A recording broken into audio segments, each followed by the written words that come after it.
Secundaria tercer grado. Historia. El crecimiento de las haciendas y los conflictos rurales.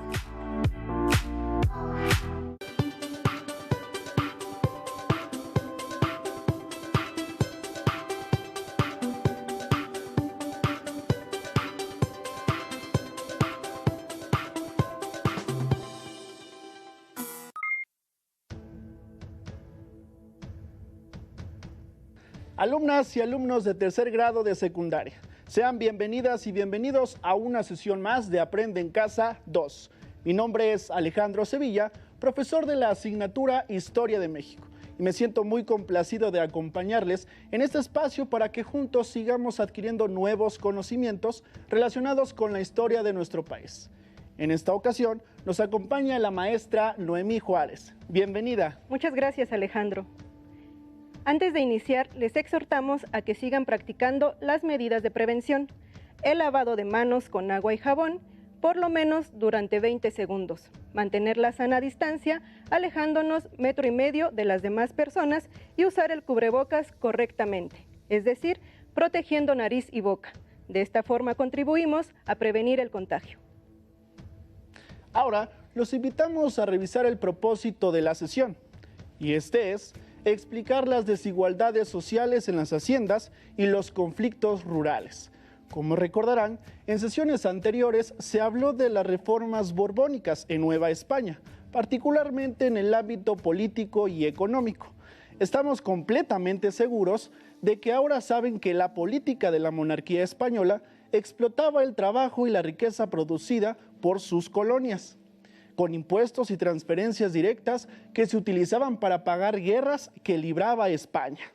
Al finalizar el siglo XVIII, la riqueza extraída a la Nueva España representaba las 2/3 partes de toda la riqueza generada por el resto de las colonias. Las reformas borbónicas, aplicadas por el monarca español Carlos III, agudizaron la extracción de recursos de sus colonias, afectando no solo a los grupos más pobres, sino a sectores como el clero y los hacendados, que tuvieron que pagar más contribuciones directas, lo que dejó a muchos de los hacendados y agricultores medios en la ruina.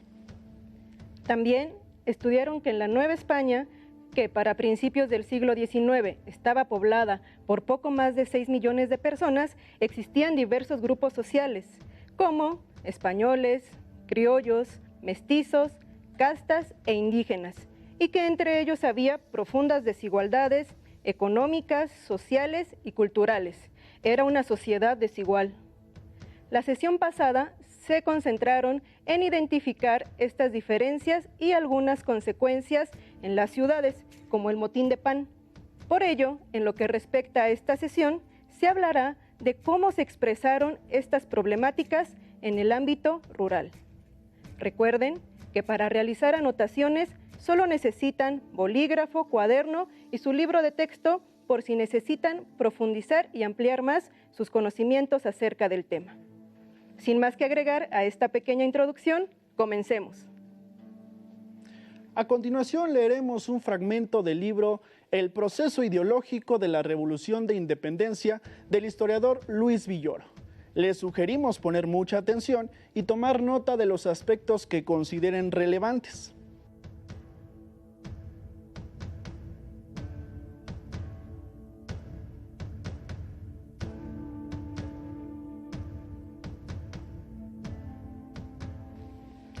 Los rancheros y labradores de las grandes propiedades rurales, los obreros de las minas e industrias, los artesanos, los miembros de las antiguas comunidades indígenas, se veían sometidos a una opresión apenas dulcificada por las leyes paternales, leyes de Indias, descuidadas a menudo en la práctica.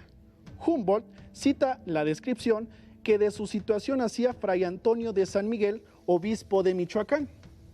Casi todas las propiedades y las riquezas del reino están en manos de los blancos. Los indios y las castas cultivan la tierra, sirven a la gente acomodada y solo viven del trabajo de sus brazos. De ello resulta entre los indios y los blancos esta oposición de intereses, este odio recíproco que tan fácilmente nace entre los que poseen todo y los que nada tienen, entre los dueños y los esclavos. y se detiene a describir la miserable situación de los indios a quienes todos explotaban, hallándose reducidos al estrecho espacio de 600 varas de radio que una antigua ley señala a los pueblos indios. Puede decirse que aquellos naturales no tienen propiedad individual y están obligados a cultivar los bienes consejiles. Atados por las prohibiciones establecidas para protegerlos, no podían firmar escrituras públicas por más de 5 duros, ni vender libremente su fuerza de trabajo. Sujetos a pesados tributos, se veían obligados a solicitar préstamos de alcaldes mayores y subdelegados que los convertían en perpetuos deudores. Abadiqueipo hablaba también de un pueblo dividido en 2 clases de indios y castas. La primera, aislada por unos privilegios de protección, que si le fueron útiles en los momentos de la opresión, comenzaron a serles nocivos desde el instante mismo en que cesó, que ha estado y está imposibilitada de tratar, contratar y mejorar su fortuna. Por consiguiente, envilecida en la indigencia y la miseria, y la otra que desciende de esclavos, lleva consigo la marca de la esclavitud y de la infamia, que hace indeleble y perpetua la sujeción al tributo. Los indios formaban, en efecto, un grupo social aislado de las demás clases, vejado por todas y condenado por las leyes a un perpetuo estado de minoría social, de la que solo podían escapar excepciones individuales. Las castas sufrían, además del estigma de su ilegítimo origen, prohibiciones tales como las de recibir órdenes sagradas, portar armas, usar oro y seda, mantos y perlas, etc. Sin embargo, eran la parte más útil y trabajadora de la sociedad, según unánime consenso, y proporcionaban trabajadores a las industrias y soldados al ejército. El pueblo solo siente el dolor de su situación, cuyo peso impide todo vuelo hacia el futuro. Poco a poco ese dolor callado irá convirtiéndose en exasperación, que lo pondrá al borde de la irrupción liberadora. Bastará entonces que, desde fuera, se proyecte ante sus ojos una posibilidad nueva, para que estalle súbitamente su impulso retenido.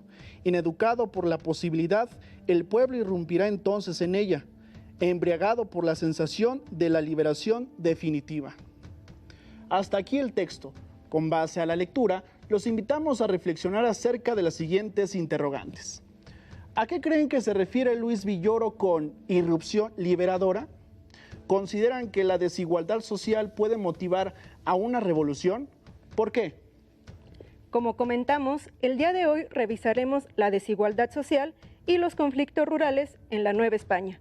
Pero antes de continuar, ¿sabían que a partir de este año habrá 62 millones de mexicanos en pobreza? Es decir, casi la mitad de la población de nuestro país. Nos detendremos un momento para reflexionar cómo se presenta esta problemática en el México actual, en específico en los contextos indígenas y en el campo.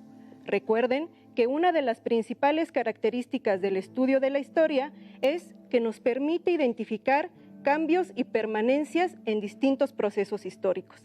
En este caso, nos permitirá reflexionar sobre cómo la desigualdad social se mantiene como uno de los principales problemas del México contemporáneo. Es decir, la historia también nos ayuda a pensar el presente. Para esto, los invitamos a ver y a escuchar el siguiente video. La pobreza es uno de los mayores problemas que enfrenta nuestro país. Las instituciones del gobierno reconocen, de acuerdo a diversos indicadores, la existencia de 3 tipos de pobreza. La pobreza extrema o alimentaria se da cuando la población no obtiene ingresos suficientes que le garanticen una alimentación mínima. La pobreza de capacidades se presenta cuando una población está en condiciones de satisfacer sus necesidades de alimentación, pero no cuenta con el ingreso suficiente para cubrir sus gastos en educación y salud. Y la pobreza patrimonial comprende a las personas que, si bien pueden cubrir sus necesidades básicas de alimentación, educación y salud, su ingreso no les permite alcanzar lo requerido para vivienda, vestido, calzado y transporte. En el 2005, la mitad de los mexicanos vivían en condiciones de pobreza patrimonial, mientras que el 18% de la población vivía en pobreza extrema. Los más pobres de los pobres se encuentran en el campo, particularmente en zonas montañosas y de difícil acceso. Se estima que hay 185,000 localidades rurales pobres en México. Las poblaciones más pobres se concentran en entidades como Chiapas, Guerrero y Oaxaca. Sin embargo, existen localidades pobres en todas las entidades del país. De todo lo que producimos los mexicanos, el campo es el que está aportando la menor cantidad del Producto Interno Bruto. México es un país con grandes diferencias en los niveles de vida de su población. En él coexisten comunidades en extrema pobreza y zonas con niveles de vida e ingresos mucho mayores. Veamos dos ejemplos. De acuerdo al Consejo Nacional de Población, el municipio más pobre de México es Cochoapa el Grande, ubicado en el estado de Guerrero. El 76% de sus habitantes de 5 años o más son analfabetas y 9 de cada 10 no terminó la primaria. El 95% habita viviendas con piso de tierra, sin drenaje ni sanitario, mientras que el 87% de sus trabajadores obtienen ingresos de hasta 2 salarios mínimos. Por el contrario, el municipio de San Pedro Garza García, en Nuevo León, es considerado el municipio más rico de todo el país. Tiene enormes mansiones y centros comerciales de lujo y un nivel de vida equiparable al de algunos países de Europa Occidental. El 98.3% de sus habitantes saben leer y escribir y solo el 10% no terminó la primaria. Los más altos índices de marginación en México se concentran en las comunidades indígenas. La cuarta parte de los indígenas mexicanos de 15 años y más no saben leer ni escribir. El 60% habitan en viviendas sin drenaje y más de la mitad de la población indígena ocupada gana menos de 2 salarios mínimos al día. El índice de desarrollo humano indígena a nivel nacional es casi 15% menor al IDH de la población no indígena. Su desarrollo es menor en indicadores como educación, salud y nivel de ingresos. Esta situación reproduce las condiciones de inequidad y marginación en la que viven una gran cantidad de indígenas en nuestro país. ¿Conocían los datos que nos compartieron en el video? Como mencionamos, conocer y analizar distintos momentos históricos nos permite entender las raíces problemáticas que aún persisten, y para comprender más sobre la desigualdad social en nuestro país, nos tenemos que trasladar al periodo novohispano. El territorio de la Nueva España comprendía desde Alta California hasta Centroamérica. En esta amplitud de territorio debemos subrayar las similitudes y diferencias que involucraba para las personas habitar en escenarios poblacionales y geográficos diversos: ciudades, villas, pueblos, haciendas, ranchos, centros mineros, aldeas, pueblos pesqueros, puertos marítimos y poblados fronterizos. Todos ellos ubicados topográficamente en valles, sierras, mesetas, cuencas hidráulicas, en costas y en la desembocadura de los ríos. Cada región y cada escenario con sus adaptaciones humanas, sus recursos naturales, sus actividades económicas y sus medios de comunicación dieron lugar a diferentes experiencias de vida. Hoy, como mencionamos, nos abocaremos a las haciendas y al espacio rural. Como estudiaron, ante la llegada y creciente demanda de nuevos cultivos, se necesitaron otras técnicas agrícolas, una mayor cantidad de suelo y agua. Además, con la incorporación de la práctica de la ganadería, se propició la expansión territorial y económica, aunado con el crecimiento de la población. Lo anterior derivó que para el siglo XVII aparecieran unidades productivas como las haciendas y las estancias ganaderas. Para aumentar la producción, numerosos agricultores y ganaderos adquirieron más tierras y derechos sobre aguas, rebasando los límites impuestos por la cesión de mercedes. Ocuparon un mayor número de trabajadores y construyeron obras de infraestructura física, las haciendas. Las haciendas incrementaron su tamaño y su producción de granos como respuesta a la fuerte demanda de la Ciudad de México. Estas quedaron en manos de un reducido número de personas, mientras la mayoría de las familias se convirtieron en arrendatarias de pequeños cultivos. En las haciendas se establecieron sistemas jerárquicos dependientes de la categoría laboral. Por ejemplo, se sabe que un peón ganaba diariamente 13 reales y lograba reunir a la semana un total de 18. De este total, gastaba 8 en maíz, otros 6 en carne de res, equivalente a 1 kilogramo, y 3,5 reales en arroz, frijol, chile y algunas hortalizas. Como pueden darse cuenta, eran raciones insuficientes para alimentar a una familia. Por esa misma razón, generalmente trabajaba la madre, el padre y los hijos, con el sencillo fin de proveerse de sus alimentos diarios. Mientras, el hacendado disfrutaba del ocio y el esparcimiento. Los campesinos sufrían los rigores del clima, la dureza del trabajo y la incertidumbre del futuro de sus cultivos. Veamos y escuchemos el siguiente video donde nos muestran las diferencias entre una forma de vida y la otra. Hoy, mi hermano y yo acompañamos a mi madre a dar caridad al barrio donde viven indígenas, mineros, cargadores y macheteros. Un gran número de personas habita en pequeñas viviendas de una sola planta, que están construidas principalmente de adobe. También habitan bajo escaleras, pasadizos, pasillos, covachas, cuartuchos y patios interiores de otras edificaciones. En estos espacios, los habitantes duermen, comen y trabajan, es decir, hacen todas sus actividades. Además, poseen pocas pertenencias, entre ellas unas cuantas mudas de ropa que son heredadas. Mi familia y yo conocimos la hacienda ganadera del Agostadero. Cuenta con la casa grande donde reside el dueño de la hacienda, una capilla, los edificios para la producción ganadera y la tienda de raya. Ahí se les paga a los trabajadores libres y se les vende o fía productos. También tiene la calpanería, es decir, el lugar donde se ubican las viviendas de los peones y esclavos. Chozas que ellos mismos levantan con materiales como adobe, paja, carrizo o varas. Creo que la hacienda se construyó pensada como una pequeña ciudad. Ahora puedo decir que conozco los espacios más íntimos de la sociedad zacatecana. Las casas de los nobles, de los indígenas, de los trabajadores y de los esclavos, las cuales son un reflejo de las diferencias y organización de las ciudades. Tampoco todas las haciendas fueron iguales, ni la producción de los cereales se equiparaba a las estancias ganaderas, con mayores libertades o al trabajo en ingenios azucareros, donde se empleaba el trabajo forzado de los esclavos, que se traficaron desde el continente africano. Además de la explotación en el trabajo, otro de los principales problemas en el campo fue la expansión de las haciendas, pues muchas veces, para crecer, estas se valían de las posesiones de los pueblos de indios y de sus habitantes.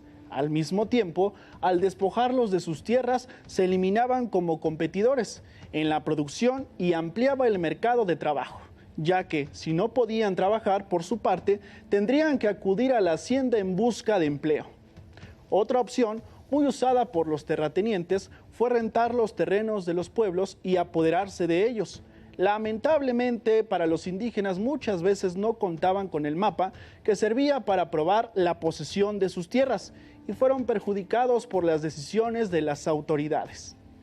Esta situación provocó levantamientos de pueblos, de indios que exigían que se les devolviera sus tierras, y aunque algunas veces consiguieron que así se hiciera, no siempre tuvieron esa suerte.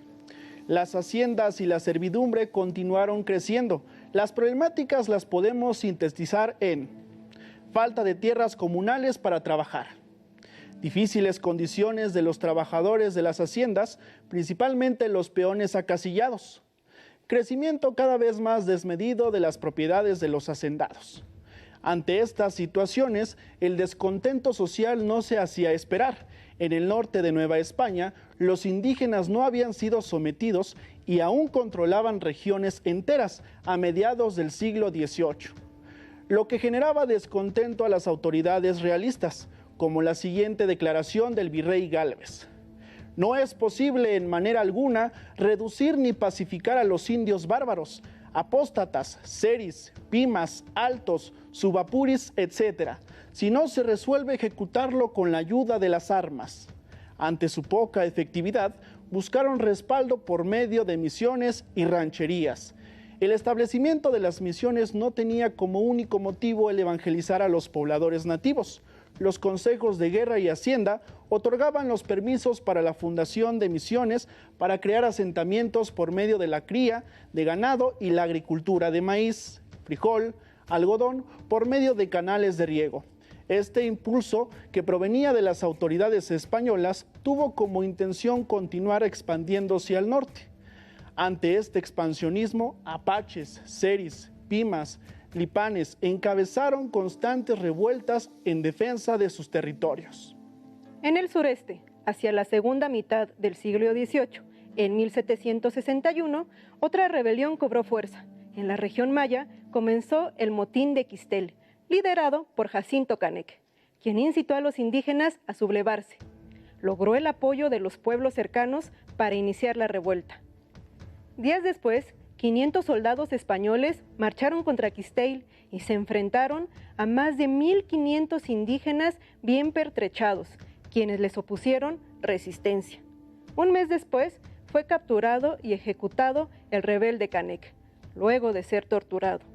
Hacia el occidente, en 1801, también ante una posible insurrección, los españoles atacaron a los indígenas de Tepic, actual capital de Nayarit. Estos son algunos ejemplos de manifestaciones tempranas de la lucha popular del movimiento que años más tarde, en 1810, encabezaría Miguel Hidalgo. Bueno, lamento decirles que estamos por llegar al final de la sesión.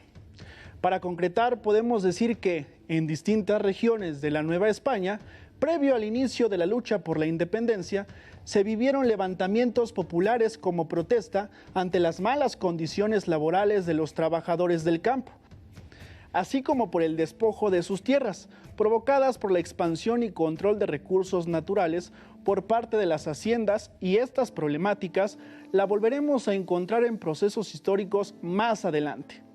Ahora, para reforzar aún más el tema, les tenemos un reto. Los retamos a que ubiquen e investiguen una hacienda que haya tenido origen novohispano en su entidad o cercana a su comunidad y preséntenla en formato de infografía donde describan sus principales características. Recuerden que una infografía contiene imágenes y la información sintética. Para superar el reto y ampliar más sus conocimientos sobre lo que vimos en estos minutos, pueden consultar el libro de texto de tercer grado de secundaria y pedir apoyo a sus maestras y maestros. Así es como hemos llegado al final de esta sesión, pero descuiden, nos veremos muy pronto y continuaremos conociendo nuestro pasado. Nos despedimos, Alejandro Sevilla y Noemí Juárez. Hasta la próxima. Si tienes dudas o necesitas ayuda, llama al Centro de Apoyo Pedagógico a Distancia. El número de teléfono